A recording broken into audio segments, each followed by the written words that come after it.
कृष्णाय वासुदेवाय हरये परमात्मने प्रणत क्लेश नाशाय गोविंदाय नमो नमः। नमस्कार। महाभारत कथार श्रीमद् भागवत गीता आलोचना पर्वे आज के सप्तम पर्व। এই সপ্তম পর্বে আমরা এমন একটি শ্লোককে বেছে নিয়েছি, সেই শ্লোকটি বহু জায়গায় বহু ধর্মীয় প্রতিষ্ঠানে ভোজন মন্ত্র হিসেবে এটাকে মানা হয়। কিন্তু শুধু কেন ভোজন মন্ত্র? এই মন্ত্রটি তাৎপর্য গভীরতা অনেক সুদূর প্রসারী। ভোজনের কার্যে বা খাদ্য গ্রহণের আগে ঈশ্বরকে স্মরণ করার কালে এই মন্ত্রটি পাঠ করা হয়, ঠিক আছে, কিন্তু এর গভীরতা অনেক বেশি। সেই জায়গাটি যতক্ষণ না আমরা বুঝতে পারছি ততক্ষণ আমরা এই মন্ত্রটির তাৎপর্য বুঝতে অক্ষম থেকে যাব। অর্থাৎ সেই মন্ত্রটি হল চতুর্থ অধ্যায় জ্ঞানযোগ। এই জ্ঞানযোগের আপনার 24তম শ্লোক, সেখানে বলা হয়েছে ওং ব্রহ্মার্পণম ব্রহ্মহবি ব্রহ্মাগ্নৌ ব্রহ্মণাহুতম ব্রহ্মৈব তেন গন্তব্যম ব্রহ্মকর্ম সমাধিনা। এর সংস্কৃত শব্দ ধরে ধরে যদি অর্থ বলা যায় তাহলে এক্সাক্ট অর্থটা সেই রকম দাঁড়ায়, শ্রুবাদি যোগ্য পাত্র ব্রহ্ম, ঘৃত ব্রহ্ম, এবং যে হোম কর্তা দ্বারা ব্রহ্মাগ্নিতে আহুতি প্রদত্ত হইয়াছে তিনিও ব্রহ্ম। ব্রহ্মকর্মে সমাহিত চিত্ত যোগীর দ্বারা ব্রহ্মই গন্তব্য। এখন এইটা বললে খুব বেশিটা বলা বোঝা সাধারণ মানুষের পক্ষে একটু কষ্ট হয়। আমরা দেখব স্বামী শুদ্ধাত্মানন্দজি এই শ্লোকটির একটি সুন্দর অর্থ করেছেন, আর একটু সহজভাবে মানুষ যাতে বুঝতে পারে সেইভাবে লেখা। সেখানে বলা হচ্ছে হোমাগ্নিতে দ্রব্যের অর্পণকে, ঘৃতকে, হোমের অগ্নিকে, আহুতি দানের কর্তাকে এবং হোমক্রিয়াকে যিনি ব্রহ্ম বলে জ্ঞান করেন, ব্রহ্মকর্মে সমাহিত চিত্ত সেই ব্যক্তি ব্রহ্মকেই প্রাপ্ত হন। শাস্ত্রে একটি কথা আছে, ব্রহ্মবিদ ব্রহ্মৈব ভবতি। অর্থাৎ ব্রহ্মের যিনি সাধনা করেন, ব্রহ্মে যিনি লিপ্ত হন, তিনি ব্রহ্মেই বিলীন হয়ে যান, অর্থাৎ মিলিয়ে যান। এইখানে আমাদের আচার্য শ্রী শ্রী প্রভুপাদ তিনি তার গীতা, যথাযথ ভগবদ গীতার যে বই, সেইখানে খুব সুন্দর ব্যাখ্যা করেছেন। তিনি বলছেন যে কৃষ্ণ ভাবনায় ভাবিত কর্মের প্রভাবে কিভাবে পরমার্থ সাধিত হয় তা এখানে বর্ণনা করা হয়েছে। কৃষ্ণ ভাবনাময় কর্ম নানা প্রকারের হতে পারে, পরবর্তী শ্লোকগুলিতে তা বিশদভাবে বর্ণনা করা হবে, কিন্তু তার আগে এখানে কেবল কৃষ্ণ ভাবনার মূল তত্ত্ব বর্ণনা করা হচ্ছে। বদ্ধ জীব জড় কলুষের দ্বারা কলুষিত, তাই তাকে নিশ্চিতভাবে জড় জাগতিক পারিপার্শ্বিক অবস্থার মধ্যে কাজকর্ম করতে হয়, কিন্তু তা সত্ত্বেও তাকে এই পরিবেশ থেকে বেরিয়ে আসতে হবে। যে পন্থা অবলম্বন করে বদ্ধজীব এই পরিবেশ থেকে মুক্ত হতে পারে তাকেই বলা হয় কৃষ্ণ ভাবনামৃত বা ভগবত ভক্তি। উদাহরণস্বরূপ বলা যেতে পারে যে নানা রকম দুগ্ধজাত খাদ্যের অত্যাহারের ফলে যখন পেটের অসুখ হয় তখন আরেকটি দুগ্ধজাত খাদ্য দইয়ের দ্বারা সেই রোগ নিরাময় করা হয় বা নিবারণ করা হয়। ঠিক তেমনি বিষয়াসক্ত বদ্ধ জীবের ভবরোগ নিরাময় করা যায় ভগবদ গীতায় বর্ণিত কৃষ্ণ ভাবনার অমৃতের দ্বারা। ভবরোগ নিরাময়ের এই পন্থাকে বলা হয় যজ্ঞ, অর্থাৎ যজ্ঞেশ্বর বিষ্ণু বা শ্রীকৃষ্ণকে তুষ্ট করার জন্য কাজকর্ম বা যজ্ঞ করা। জড় জগতের যত বেশি কার্যকলাপ কৃষ্ণ ভাবনায় বা বিষ্ণুর জন্য অনুষ্ঠিত হয়, সম্পূর্ণ অভিনিবিষ্টতার ফলে তার তত বেশি জড় পরিবেশ চিন্ময়ত্ব লাভ করে। ব্রহ্ম বলতে বোঝায় চিন্ময়, ভগবান হচ্ছেন চিন্ময়, এবং তার দেহ নির্গত রবিচ্ছটাকে বলা হয় ব্রহ্মজ্যোতি। বিশ্ব চরাচরের সবকিছুই এই ব্রহ্মজ্যোতিকে অবস্থান করছে, কিন্তু এই জ্যোতি মায়া অথবা ইন্দ্রিয় তৃপ্তির কলুষের দ্বারা আচ্ছাদিত হয়ে পড়লে তাকে প্রাকৃত বা জড় জাগতিক বলা হয়। তখন সবকিছুই জড় বলে প্রতিভাত হয়। এই জড় আবরণকে কৃষ্ণ ভাবনার প্রভাবে উন্মোচিত করা যায়। তাই ভগবত ভাবনায় ভাবিত হয়ে আমরা যখন ভগবানের চরণে কোনো কিছু উৎসর্গ করি, তখন অর্পণ, হবি, অগ্নি, হোথা, ফল অথবা যখন ভগবানের প্রসাদ রূপে কিছু গ্রহণ করি, তখন সবই তা একই তত্ত্বে পর্যবসিত হয়। ব্রহ্মণ অর্থাৎ পরম তত্ত্ব, পরম তত্ত্ব যখন মায়ার দ্বারা আচ্ছাদিত হয়ে পড়ে, তখন তাকে জড় পদার্থ বলে মনে হয়। আবার এই জড় পদার্থ দিয়ে যখন ভগবানের সেবা করা হয়, তখন তা অপ্রাকৃত তত্ত্বে পর্যবসিত হয়। এখানেই কৃষ্ণ ভাবনামৃত বা ভগবত ভক্তির দ্বারা আমরা আমাদের জড় চেতনাকে ব্রহ্মণ বা পরম তত্ত্বে রূপান্তরিত করতে পারি। মন তখন এই প্রকার অপ্রাকৃত চেতনায় যখন কিছু করা হয়, তখন তাকে বলা হয় যজ্ঞ। এই চিন্ময় চেতনায় অর্পণ, অর্পিত হবি, অগ্নি, হোথা এই সবই ব্রহ্মময় হয়ে ওঠে, অর্থাৎ অপ্রাকৃত তত্ত্বে পর্যবসিত হয়। এটিই হচ্ছে কৃষ্ণ ভাবনার পদ্ধতি। আচার্য প্রভুপাদ ও শ্রী অভয়চরণার অরবিন্দ তিনি এই যে ভাবনাটি লিখেছেন তার শ্রীমদ্ ভাগবত গীতা যথাযথে অর্থাৎ জ্ঞানযোগের তিনি একটি সুন্দর ব্যাখ্যা করলেন।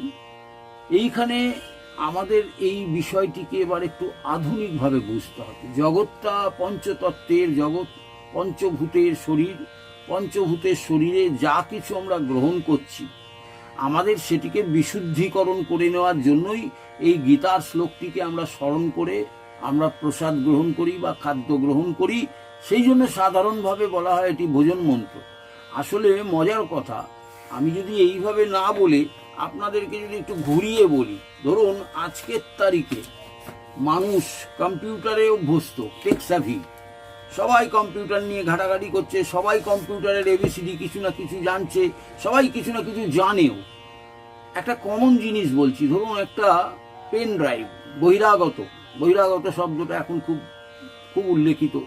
এই বহিরাগত একটা পেন ড্রাইভ যখনই আপনি আপনার পার্সোনাল কম্পিউটারে ঢোকাচ্ছেন, অর্থাৎ আপনার একটা নিজস্ব জগৎ, নিজস্ব জায়গা, সেখানে একটা বাইরের জিনিস এসে ঢুকছে, তার মধ্যে থেকে সংক্রমণ হবার ভয় থাকে, অর্থাৎ কোনো রকমভাবে ভাইরাস ঢুকে যাওয়ার ভয় থাকে।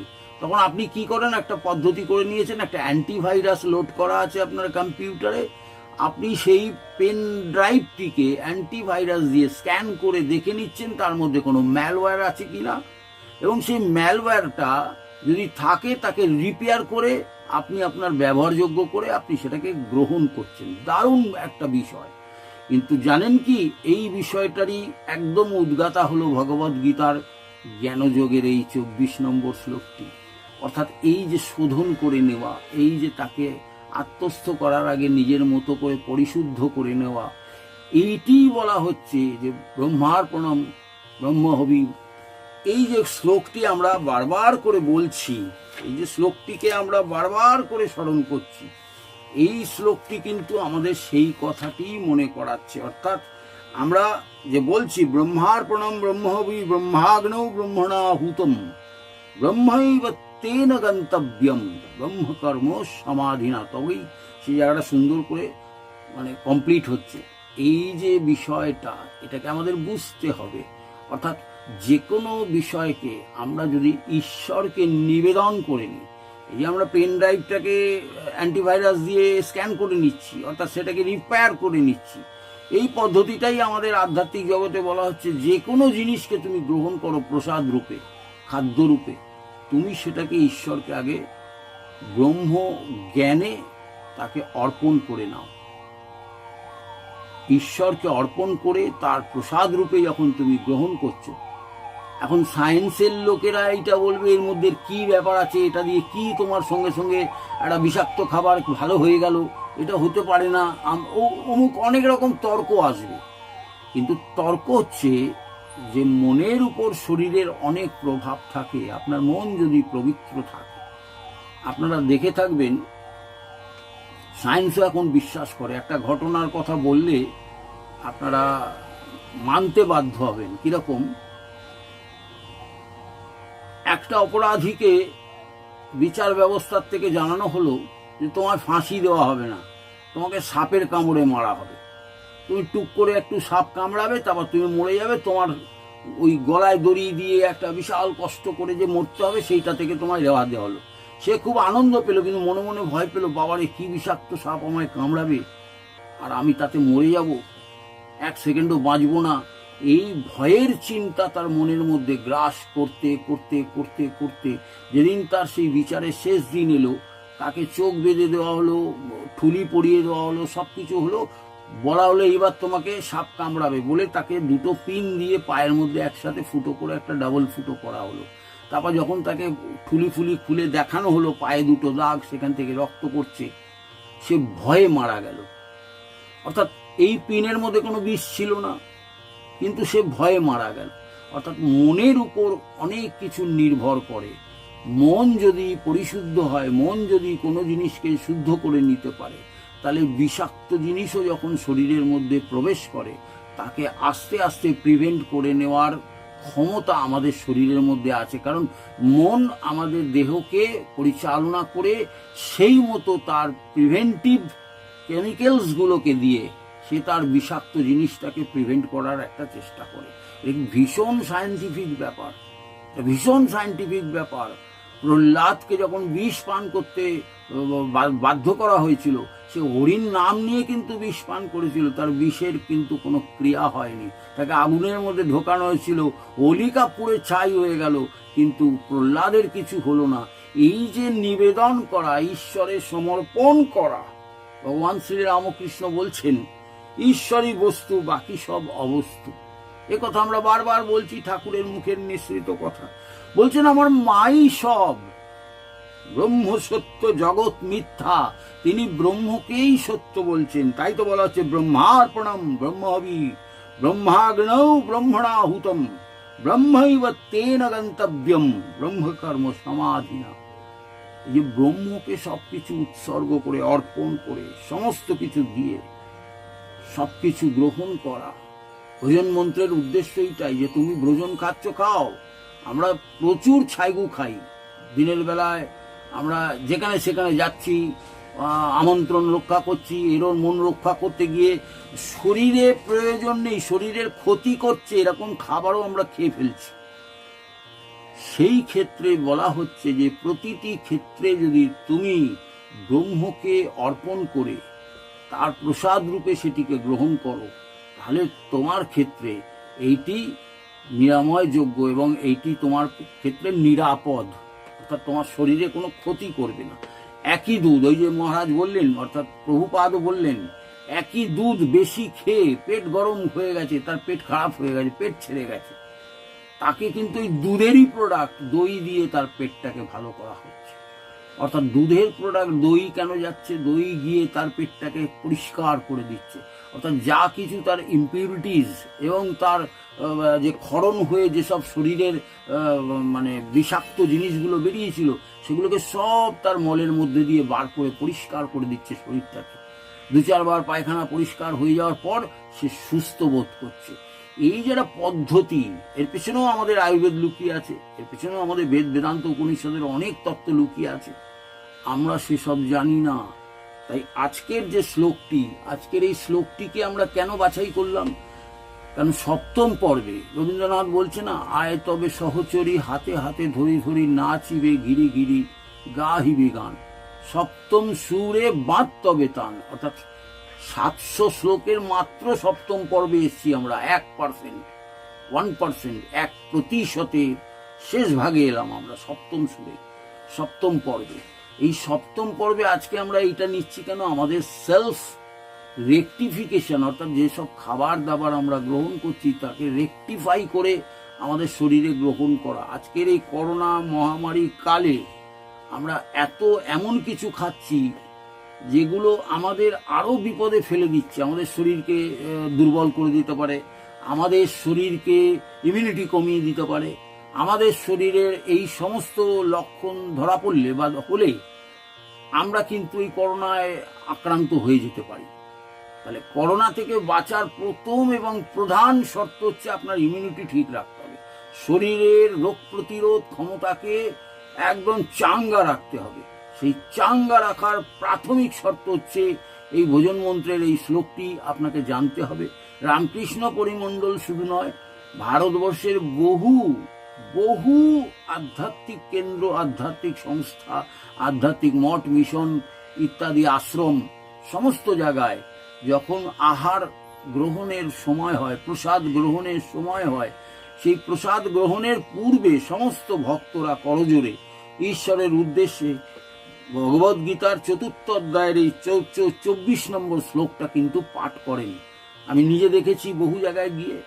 হ্যাঁ, এই যে শ্লোকটি, অর্থাৎ এই শ্লোকটির মাধ্যমে ব্রহ্মকে সবকিছু অর্পণ করে দেওয়া, অর্থাৎ এই যে পঞ্চভূতের শরীরে, অর্থাৎ ক্ষিতি অপ মরুজ তেজ বোম, এই 5টা যে পঞ্চভূতের শরীরে আমাদের 3টে জিনিস খুব বেসিক জিনিস রয়েছে, বায়ু পিত্ত কফ। এই বায়ু পিত্ত কফকে কন্ট্রোল করার জন্য এই ব্রহ্মকে, পঞ্চভূতের ব্রহ্মকে আমরা যদি অর্পণ করে দিই, তাহলে কি হচ্ছে, প্রকৃতির একটা নিয়ম আছে যে তার নিজস্ব খাদ্য, নিজস্ব বস্তু, নিজস্ব তার জগতের যে উপাদান, সেই উপাদানকে মনুষ্য গ্রহণোচিত উদ্দেশ্যে তাকে যথাযথ করে দেওয়া। এটা একটু খুব সুন্দর ব্যাপার। কিন্তু আমরা যেমন কোনো কিছু খাবার আগে তার প্রিপারেশন করি, সেই প্রিপারেশন করে সেটাকে তৈরি করে খাবার মতন প্রস্তুত করার পর সেটাকে আমরা গ্রহণ করি।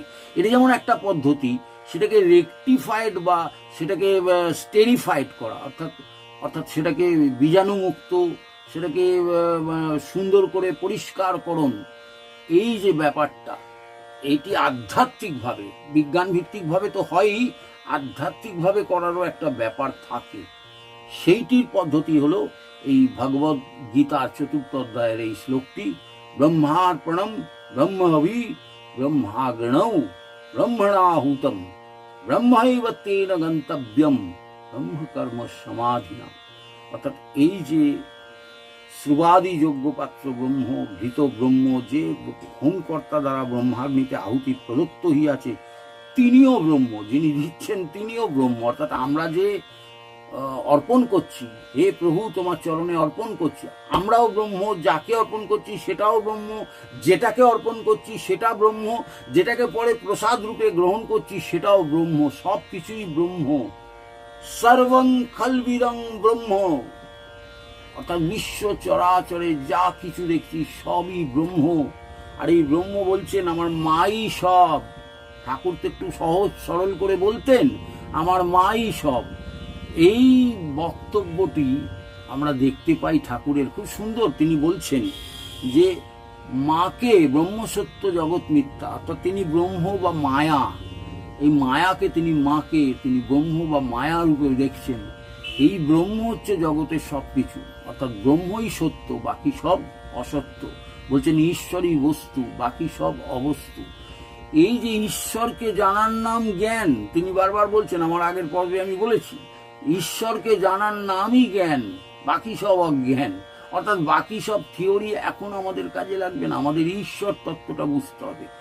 ঈশ্বরের তত্ত্ব না বুঝলে, রবীন্দ্রনাথের ওই লাইনটা আবার মনে করতে হবে আমাকে, আমরা সবাই রাজা আমাদের এই রাজার রাজত্বে, নইলে মোদের রাজার সনে মিলব কি সত্ত্বে। ঈশ্বরের সত্ত্বে যদি নিজেদেরকে মেলাতে হয়, যদি আমাদের প্রমাণ করতে হয় যে শ্রীণান্ত বিশ্বে অমৃতস্য পুত্রা, আমরা সবাই অমৃতের পুত্র, তাহলে আমাদেরকে ওই তত্ত্বটা মানতে হবে এবং ব্রহ্মতত্ত্বে সব কিছু মেনে ব্রহ্মের সাধনা করে, ব্রহ্মবিদ ব্রহ্মৈব ভবতি, আমাদের ব্রহ্মে বিলীন হয়ে যেতে হবে। একদিন আমরা সবাই ব্রহ্মে বিলীন হয়ে যাব। আমরা মারা গেলে বলি না যে পঞ্চভূতে বিলীন হয়ে গেল, তো বিলীন কি এমনি এমনি হয়ে গেল? এটা জাগতিক নিয়মে হলো, ঈশ্বরের নিয়মে হলো। এইটি আমাদের বুঝলে, তাহলে জাগতিক জীবনে যখন বেঁচে আছি, যখন খাওয়া দাওয়া করছি, দিব্যি ঘুরে বেড়াচ্ছি, তখন আমাদের সেই জাগতিক নিয়মের ব্রহ্ম সাধনার কথাটা ভুলে গেলে চলবে না। এই জায়গাটা আমাদের ভাবতে হবে। তাই প্রত্যেকবার খাবার গ্রহণের আগে যেমন এইটিকে আমরা মনে করব, এটা যেমন ভোজন মন্ত্র, তেমনি বিশ্ব চলাচলে সকলই ব্রহ্ম, সব কিছু ব্রহ্ম, এই চেতনাটা যদি না রাখতে পারি, তাহলে আমাদের এই মন্ত্র পাঠ করেও কোনো লাভ হলো না। অর্থাৎ উপলব্ধি যতক্ষণ না হচ্ছে ততক্ষণ অর্পণ সুবাদি ঘৃত ইত্যাদি যাই তুমি করো না কেন, যাই তুমি অর্পণ করো না কেন, তোমার কোনো কাজে লাগবে না। তোমাকে বুঝে কাজ করতে হবে। অর্থাৎ আমি পেন ড্রাইভটা গুঁজে দিলাম, তারপর সেটাকে অ্যান্টিভাইরাস দিয়ে যখন স্ক্যান করে সেটা রিপেয়ার হলো, সেই ক্লিকটা যদি না করি, অর্থাৎ আমি যদি সেই সুইচটাতে ক্লিক না করে দিই, অর্থাৎ অপশনটাকে যদি আমি চালু না করি, তাহলে তো সেটা স্ক্যান করেও সেটা রিপেয়ার করবে না, ওই অবস্থায় থেকে যাবে। যেই ক্লিক করলাম তখন এটা ওকে হলো, দেন আমি তারপরে সেইটার মধ্যে ঢুকতে পারবো বা সেটাকে গ্রহণ করতে পারবো। অর্থাৎ সেই খাবারটাকে আমি খাবার পর আমি সেটাকে গ্রহণ করতে পারছি, হজম করতে পারছি, আমার শরীরের কোনো নাশ করছে না বা শরীরের কোনো বিনাশ করছে না। এই জায়গাটা বুঝতে হবে। এইটি আমাদের আজকের শ্লোকের অত্যন্ত একটি গুরুত্বপূর্ণ জিনিস, যেটা আমাদের সংসারে যত আধ্যাত্মিক কেন্দ্র আছে সেখানে ভোজন মন্ত্র হিসেবে আমরা ব্যবহার করি ঠিকই, কিন্তু সাধারণ মানুষ কিন্তু বুঝতে পারে না। অর্থাৎ গীতার বাণী, আপনাদের মধ্যে প্রশ্ন জাগতে পারে যে আমি কেন এই গীতার শ্লোক ধরে ধরে, অধ্যায় ধরে ধরে পর পর পর পর সিরিয়ালি পাঠ করছি না বা তার মানে বোঝাচ্ছি না। আপনাদের মনে প্রশ্ন জাগতে পারে। ছোটবেলা থেকেই আমি আমার মার সঙ্গে গীতা পাঠের আসরে যেতাম, মাঝে মধ্যে গিয়ে গিয়ে আমি দেখতাম। তখন আমি ছোট, অত বুঝতাম না, আমার মাথায় ঢুকতো না। মায়েরা শুনতো, চলে আসতো, একটু চন্দনের টিকা টিকা কপালে টপালে দিত, ভাগবত সমাজ আমার বাড়ির সামনেই, সেখানে গিয়ে গীতা পাঠ শুনে চলে আসতো। আমার ছোটবেলা থেকেই একটু প্রবৃত্তি, ঔৎসুকতা, অর্থাৎ জানতে ইচ্ছে করে আমার খুব। তা আমি মাকে তো জিজ্ঞেস করতামই, তার সঙ্গে সঙ্গে মায়ের যারা বান্ধবী ছিলেন, মাসিমারা, আমি তাদেরকেও মাঝে মাঝে জিজ্ঞেস করতাম, মাসিমা কিছু বুঝলেন? তো মাসিমা বলতেন, ওই বাবা একটু শুনলাম। এখন কিছু বুঝলেন না? এতক্ষণ ধরে যে 1 ঘন্টা ধরে আপনারা গীতা পাঠ শুনলেন, কিছু বুঝলেন? কিছু আমায় কিছু বোঝান না তাহলে? তো মাসিমারা কিছু বুঝতেন না, বলতেন ওই শুনলাম। আমি এই পদ্ধতিটাকে অশ্রদ্ধা করি না, কারণ যিনি বোঝেন না তিনি মন দিয়ে যদি শ্রবণও করেন, তাহলেও সেই গ্রাণেন অর্ধভোজনের মতো অর্ধেক হলেও আপনার শরীরের মধ্যে সেই গীতার ভাব, গীতার যে প্রভাব আপনার উপর পড়বেই। আপনি বুঝুন না বুঝুন, আপনার উপর পড়বেই। শ্রবণ করলেই আপনার শরীরে রিয়াক্ট করবে, সেটা আপনি আপনার বোধি থাকুক না থাকুক। কিন্তু প্রশ্ন হচ্ছে, এই যে পরপর পরপর পাঠ করে যেসব ভাগবত পাঠকরা কষ্ট করে, এত কষ্ট করে ভাগবত পাঠ করেন, শ্রীমদ্ ভাগবত গীতা পাঠ করছেন, কজন লোক বুঝতে পারছে? এই জায়গাটা আমার কতগুলো ছোটবেলা থেকে কৌতূহল ছিল। সেই জন্য আমি ঠিক করেছি গীতার স্পেশাল স্পেশাল কিছু শ্লোকগুলোকে আগে বুঝিয়ে নেব। অর্থাৎ আমি নিজে যেভাবে বুঝেছি, নিজে যেভাবে উপলব্ধি করেছি, আগে সেই জায়গাগুলো ভালো করে বুঝতে হবে। তবে গিয়ে সামগ্রিক গীতাটাকে আপনি পড়লে তখন আপনি বেসিক জায়গাটা বুঝতে পারবেন। এই জন্যই আমি ভাগ করে করে আগে বিভিন্ন অধ্যায় থেকে বিশেষ বিশেষ শ্লোকগুলোকে বেছে নিচ্ছি। এই কারণে এই শ্লোকগুলো যদি আমরা পাঠ করি বা তার ব্যাখ্যা করি, তার মানে বুঝি, তাহলে আমাদের পরবর্তীকালে সামগ্রিক গীতার যে পাঠ হবে বা করব, সেইটি কিন্তু আমাদের বুঝতে সুবিধা হবে। আজকের সেই শ্লোক, ব্রহ্মার্পণম ব্রহ্মবি ব্রহ্মাগ্নৌ ব্রহ্মণাহুতম ব্রহ্মৈব তেন গন্তব্যম ব্রহ্মকর্ম সমাধিনাম। এই যে 4র্থ অধ্যায়ের জ্ঞানযোগ, জ্ঞানযোগ মানে হচ্ছে যে নলেজ ব্যাংক। এইখানে ঠাকুর মানে ভগবান শ্রীকৃষ্ণ তিনি অর্জুনকে সমস্ত নলেজটা দিচ্ছেন। নলেজ না থাকলে, লার্নেড না হলে একটি মানুষ কোনো কাজ করতে পারে না।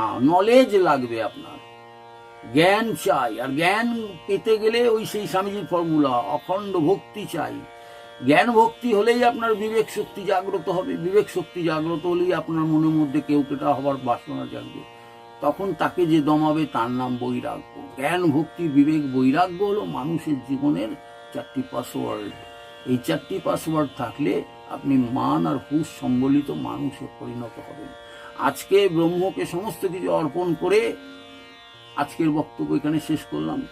জয় শ্রীকৃষ্ণ।